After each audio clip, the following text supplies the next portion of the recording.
ভালোবাসা, তো আহলে বায়াতের প্রতি ভালোবাসা, মহাব্বত, প্রেম অন্তরে অবশ্যই থাকতে হবে।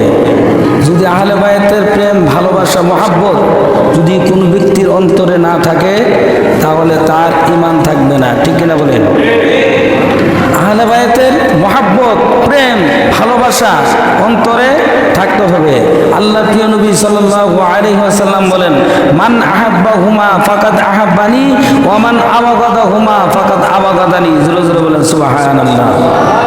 যারা ইমাম হাসান এবং হুসাইনকে মহাব্বত করলো, যারা ইমাম হাসান এবং হুসাইনকে ভালোবাসলো, তারা যেন আমি নবীজিকে মহাব্বত করেছেন, আমার নবীজিকে যেন ভালোবেসেছেন। জোরে জোরে বলেন সুবহানাল্লাহ।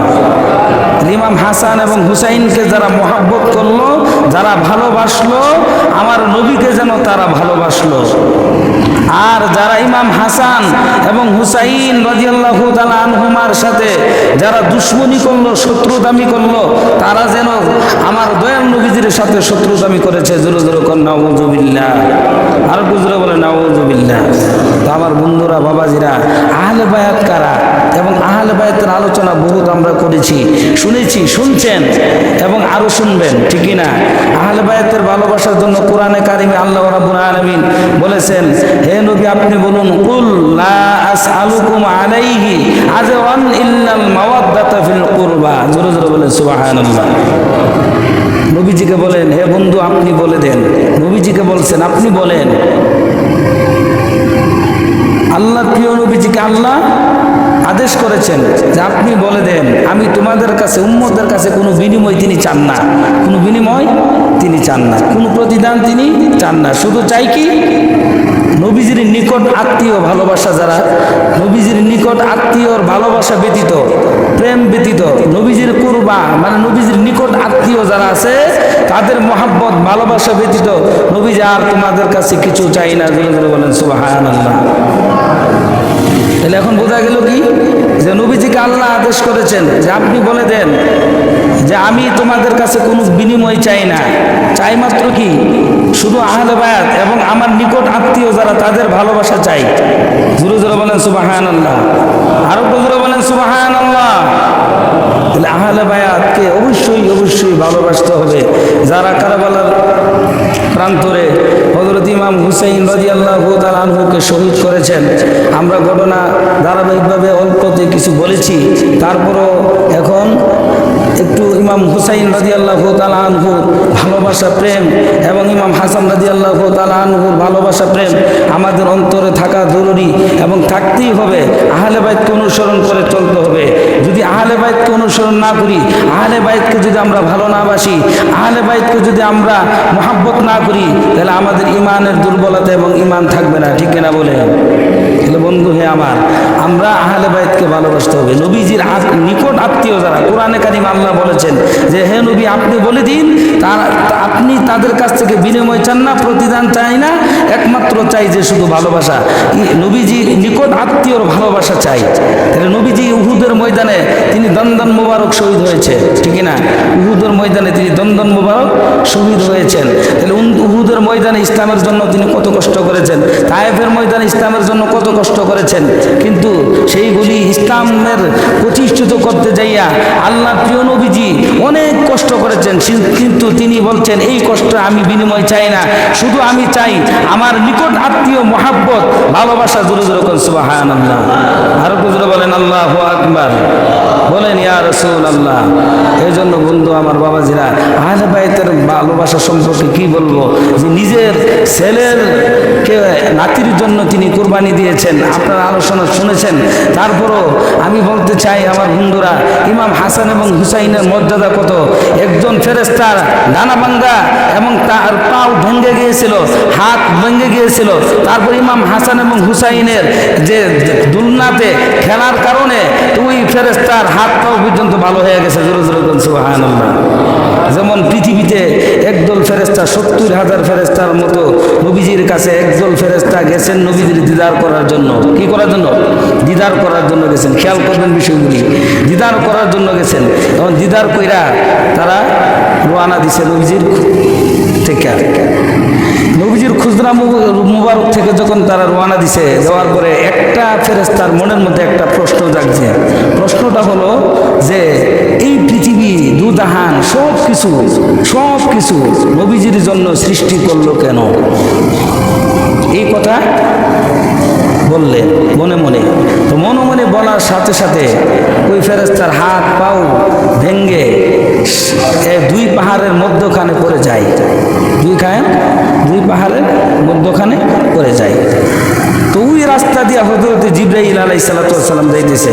তো জিবরাইল আলাইহিস সালাম ওই ফেরেশতার অবস্থা দেখা ফেরেশতার কাছে গিয়ে বলতেছেন, হে ফেরেশতা, তোমার এই অবস্থা কেন? তোমার এই পরিণতি কেন? তো বলতেছেন, জিবরাইল, আমি তো দয়াল নবীজির কাছে সাক্ষাৎ করার জন্য গিয়েছিলাম। আমরা একদল ফেরেশতা নবীজির সাথে সাক্ষাৎ করেছি। করার পরে যখন আমি নবীজির কাছ থেকে রওনা দেওয়ার পরে আমার মনের মধ্যে একটা প্রশ্ন জাগছে। প্রশ্নটা হলো যে আল্লাহ রাব্বুল আলামিন এত বড় পৃথিবী দুজাহান নবীজির জন্য সৃষ্টি করলো কেন? যেই মাত্র আমার মনের মধ্যে প্রশ্নটা উঠেছে, সাথে সাথে আমার হাত পাগুলো ভেঙ্গে আমি দুই পাহাড়ের মধ্যখানে পড়ে যাই। তো জিবরাইল আলাইহিস সালামকে ফেরেশতা ডাক দিয়া বলতেছে, জিবরাইল, এখন তো আপনি আল্লাহর কাছে বার্তা নিয়ে যাবেন, সংবাদ নিয়ে যাবেন। তো এই সংবাদটা আমার সংবাদটা আল্লাহর কাছে একটু বইলা দিয়েন, যেন আল্লাহ আমাকে ক্ষমা করে দেন। আমি যেই কাজটা করেছি, আমার মনের মধ্যে যে প্রশ্নটা জেগেছে, এটা ঠিক হয় নাই। এখন আপনি দয়া করে আল্লাহর কাছে আপনি আমার কথাটা জানাই দিয়েন। তখন জিবরাইল আলাইহিস সালাম উত্তর দিয়েছে, না, কখনো সম্ভব নয়। কেননা তুমি যে কাজটা করেছো এই কাজটা ঠিক হয় নাই। আর আমি যদি এখানে ওকালতি করতে যাই, আর কোনো প্রকারে যদি আমি জিবরাইলের যদি একটু বিয়াদবি হয়ে যায়, তাহলে আমারও 12টা বাজা যাবে। জোরে জোরে বলেন আল্লাহু আকবার। আমারও 12টা বাজবে। তো জিবরাইল আলাইহিস সালাম এবার তিনি চলে গেলেন, ডাইরেক্ট না করে তিনি চলে গেছে। গিয়া সব সংবাদ যখন শেষ হলো, হঠাৎ করে ওই ডানা ভাঙ্গার ফেরেশতার কথা উঠছে। তো বলতেছে যে আল্লাহ, ওই ডানা ভাঙ্গার ফেরেশতা পাহাড়ের মধ্যখানে সে পড়ে রয়েছে। এই কথাগুলি যখন নবীজিকে আল্লাহ রাব্বুল আলামিনকে যখন বললেন, আল্লাহ রাব্বুল আলামিন বলেন যে, হে জিবরাইল, ও জিবরাইল, তুমি আমার কাছে বললে কোনো লাভ হবে না, আমার বন্ধুর কাছে গিয়ে তুমি বলো। জোরে জোরে বলেন সুবহানাল্লাহ। আমার বন্ধুর কাছে গিয়ে বলো, কেননা সে আমার বন্ধুর সাথে শানে বেয়াদবি করেছেন, আর আমার বন্ধুর শানে বেয়াদবি করার কারণে তাকে শাস্তি দেওয়া হয়েছে। এখন আমার বন্ধু যা ডিসিশন দিবে, যা রায় দিবে, তাই গৃহীত হবে। জোরে জোরে বলেন সুবহানাল্লাহ। তো জিবরাইল আলাইহিস সালাম তিনি ওখান থেকে চলে আসলেন। আয়েশা আমার দয়াল নবী, মায়ার নবীকে তিনি এই ঘটনা খুলে বললেন। আল্লাহর প্রিয় নবী সাল্লাল্লাহু আলাইহি ওয়াসাল্লাম, মায়ার নবী, উম্মতের দরদি নবী, রাহমাতাল লিল আলামিন, হযরতে জিবরাইল আলাইহিস সালামকে ডাক দিয়ে বলে, জিবরাইল, যাও তাড়াতাড়ি করে ফেরেশতাকে আমার কাছে নিয়ে আসো। হযরতে জিবরাইল আলাইহিস সালাম ওই ফেরেশতার নিকট গিয়ে ফেরেশতাকে আমার নবীজির কাছে নিয়ে আসলেন। আল্লাহর নবীজির কাছে নিয়ে এসে আমার প্রিয় নবী সাল্লাল্লাহু আলাইহি সাল্লাম জিবরাইলকে হুকুম দিলেন, জিবরাইল, এই ফেরেশতাকে আমার দুই নাতি হযরত ইমাম হাসান এবং হুসাইন রাদিয়াল্লাহু তাআলা আনহুমা তাদের সামনে রাখো, যেন এই ফেরেশতা যেন দুলনা হিসাবে খেলতে পারে। তখন ও জিবরাইল আলাইহিস সালাতু ওয়াস সালাম যখন ওই ফেরেশতাকে দুই নাতির সামনে রাখলেন, হযরত ইমাম হাসান এবং হুসাইন রাদিয়াল্লাহু তাআলা আনহুমা তখন ফেরেশতাকে যখন দুলনা হিসাবে খেলতে লাগলেন, তখন ফেরেশতার অঙ্গ প্রত্যঙ্গগুলি ভালো হইতে আরম্ভ করলো। জোরে জোরে বলেন সুবহানাল্লাহ। আর জোরে বলেন সুবহানাল্লাহ। দুলনা হিসাবে যখন খেলতেছেন, তখন ফেরেশতা পরিপূর্ণ ভালো হইয়া আল্লাহর নবীজির কাছে গিয়ে বলতেছেন, ইয়া রাসূলুল্লাহ, ইয়া হাবিবাল্লাহ, আমাকে আপনি ক্ষমা করে দেন, আমি বুঝতে পারি না, এই প্রশ্নটা আমার মনের মধ্যে উঠেছে। আল্লাহর প্রিয় নবী তাকে মাফ করে দিলেন।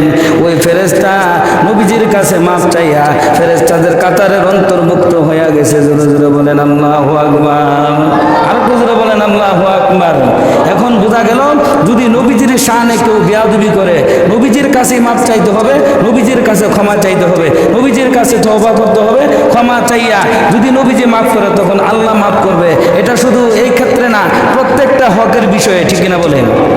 প্রত্যেকটা হক মানুষের কাছে যদি কোনো আপনি অন্যায় করেন, অপরাধ করেন, হক মারছেন, যা কিছু কাজে আছে, আপনি হকের বিষয় গেলে ওই তার কাছ থেকে আপনার ক্ষমা নিতে হবে, নাহলে আপনি কোনো ক্ষমা পাবেন না, ঠিক কিনা বলেন? তাইলে এখন আমরা অনেকে আছি যে এগুলা করি, বুঝি, কিন্তু বুঝতেও তারপর আমল করি না। এইগুলি যারা আছে তারা নবীজির সামনে যদি কোনো বিয়াদবি করে, এখন যদি বলেন আপনি আল্লাহ আল্লাহ করেন, আল্লাহ বলবে যে তুমি নবীর সাথে বিয়াদবি করে আমার ডাকলে কোনো লাভ হবে না। এই জন্য আমার নবীজির শান মান কত মহান এবং আহলে বায়তের শান কত মহান। আহলে বায়তকে মহাব্বত করতে হবে, ভালোবাসতে হবে, এবং তাদের ভালোবাসা ছাড়া কোনো উপায় নাই, ঠিক কিনা বলেন? আরো কুজুরে বলেন, আমরা আহলে বায়তের মহাব্বত চাই কি চাই না? আর কুজুরে বলেন, চাই কি চাই না? আহলে বাইতের মহাব্বত অন্তরে থাকতে হবে। আহলে বাইতের মহাব্বত, ভালোবাসা, প্রেম অন্তরে থাকতে হবে। আল্লাহ প্রিয় নবী সাল্লাল্লাহু আলাইহি সাল্লাম বলেন, আল হাসান ওয়াল হুসাইনু সাইয়্যিদা শাবাবি আহলিল জান্নাহ। জোরে জোরে বলুন সুবহানাল্লাহ। ইমাম হাসান এবং হুসাইন হচ্ছেন জান্নাতের যুবকদের সর্দার। জোরে জোরে বলুন সুবহানাল্লাহ। ইমাম হাসান এবং হুসাইন হচ্ছে কি? জান্নাতের যুবকদের সর্দার। তাহলে সর্দারকে যদি আমরা ভালো না বাসি, তাহলে আমাদের জান্নাতে যাওয়া সম্ভব না। এই সর্দার অনুসরণ করতে হবে, সর্দারকে ভালোবাসতে হবে। কেন? নবীজির জবান মুবারক দিয়া যা বলেছেন তাই হবে, এতে কোনো সন্দেহ নাই। আল্লাহ প্রিয় নবী সাল্লাল্লাহু আলাইহি সাল্লাম হযরত ইমাম হাসানকে কাঁধে নিলেন, ইমাম হুসাইন রাদিয়াল্লাহু তাআলা আনহুকে কাঁধে নিলেন। কাঁধে নিয়া জনসম্মুখের মধ্যে যখন নবীজি বের হলেন, তখন আল্লাহ প্রিয় নবী সাল্লাল্লাহু আলাইহি সাল্লাম সবাইকে উদ্দেশ্য করে বলতেছেন, এই দুই নাতি, আমার দুই নাতিকে যারা মহাব্বত করবে, এই দুই নাতিকে যারা ভালোবাসবে, এই দুই নাতিকে যারা অনুসরণ করবে, মহাব্বত করবে, তাদের সাথে প্রেম রাখবে, তারা যেন আমি নবীজির সাথে মহাব্বত রাখলো। জোরে জোরে বলেন সুবহানাল্লাহ। শুধু তা নয়, খুতবা দেওয়ার অবস্থায় হযরত ইমাম হুসাইন রাদিয়াল্লাহু তাআলা আনহু যখন তিনি মসজিদের মধ্যে আসতেন, আল্লাহ প্রিয় নবীজি খুতবা ছেড়ে আগে ইমাম হুসাইনকে জড়িয়ে ধরে কপালে গালের মধ্যে চুমু খাইতেন। জোরে জোরে বলেন সুবহানাল্লাহ। তারপর কুলি নিয়ে আল্লাহ প্রিয় নবীজি ইমাম হুসাইনকে কুলি নিয়ে তারপর খুতবা দিতেন। জোরে জোরে বলেন সুবহানাল্লাহ। বাবা কতটুকু গুরুত্ব, ঠিক কিনা বলেন? তাহলে এই জন্য আমরা আহলে বায়তকে ভালোবাসবো, আহলে বায়তকে মহাব্বত করব। আহলে বায়ত ছাড়া কোনো আমাদের উপায় নাই। দয়াল নবীজির পরে আহলে বায়ত যারা আছেন, আহলে বায়তের নিকট, নবীজির নিকটবর্তী যারা, তাদের প্রেম ভালোবাসা আমাদের অন্তরে রাখা জরুরি। তাদেরকে স্মরণ করতে হবে, এবং যারা আহলে বায়তের বিদ্বেষ, তাদের সাথে কোনো সম্পর্ক রাখা যাবে না, ঠিক কিনা বলেন? আল্লাহ প্রিয় নবী সাল্লাল্লাহু আলাইহি সাল্লাম তিনি বলেন যে আহলে বায়তকে যারা মহাব্বত করবে, মুমিন মুত্তাকি তারাই মহাব্বত করবে, আর মুনাফিকরা আহলে বায়তের শত্রুতামি করবে, ঠিক কিনা বলেন? যারা মুনাফিক তারাই আহলে বায়তের শত্রুতামি করবে। আল্লাহ যেন সবাইকে বুঝার তৌফিক দান করেন। সবাই বলুন আমিন। আর একটু জোরে বলেন আমিন। তো বন্ধুরা, আমার বাবাজিরা,